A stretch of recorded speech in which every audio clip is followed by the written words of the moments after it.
चलिए दोस्तों बात करते हैं इस एक और क्वेश्चन के बारे में।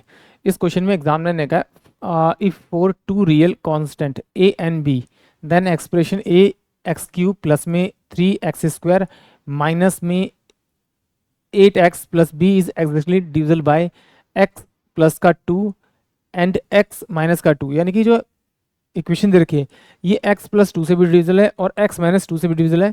तो इसमें मुझे a और b की वैल्यू बतानी है। इसके दो तरीके, एक तो आप x की वैल्यू इसमें आप ये 2 रख दीजिए या फिर -2 रख दीजिए और ऑप्शन से कोई वैल्यू उठाकर रख दीजिए। जैसे ही ये इसका जो मान जो है वो 0 के बराबर होगा वही इस क्वेश्चन का करेक्ट आंसर होगा।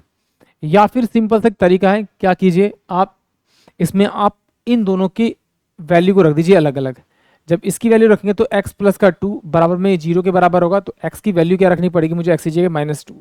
सेम यहाँ पर दे रखा है x माइनस का 2 इक्वल टू में 0 दे रखा है, तो x की वैल्यू दे रखी है वो आपकी 2।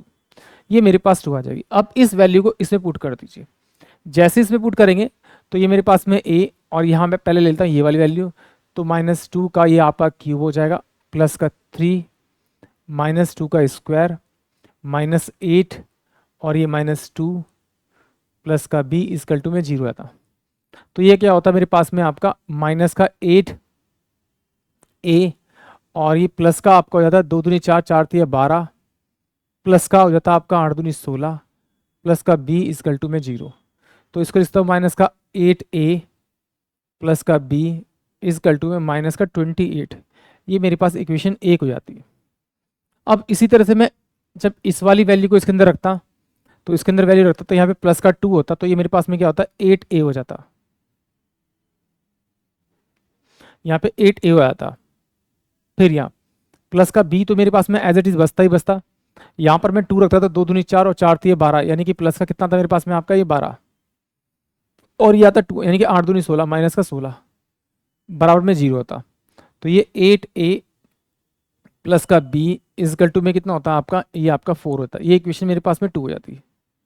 1 एंड 2 को मैं ऐड करता तो इससे ये कट जाता, तो यहाँ पर 2b बराबर में क्या होता है माइनस का 24 होता है। तो इससे ही काटता तो b इक्वल टू में कितना होता है आपका माइनस का 12, यानी ये b की वैल्यू आ गई।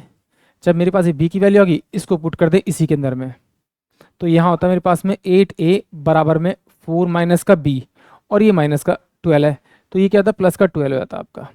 तो a इक्वल टू में कितना होता है 16 बटे में 8, यानी कि ये वैल्यू आती है मेरे पास में 2। यानी a की वैल्यू 2 होगी, b की वैल्यू -12 होगी, a की वैल्यू 2 और b की वैल्यू -2, यानी कि ऑप्शन जो c होगा वो इस क्वेश्चन के लिए करेक्ट होगा। आई होप आप सभी क्वेश्चन समझ में आया होगा।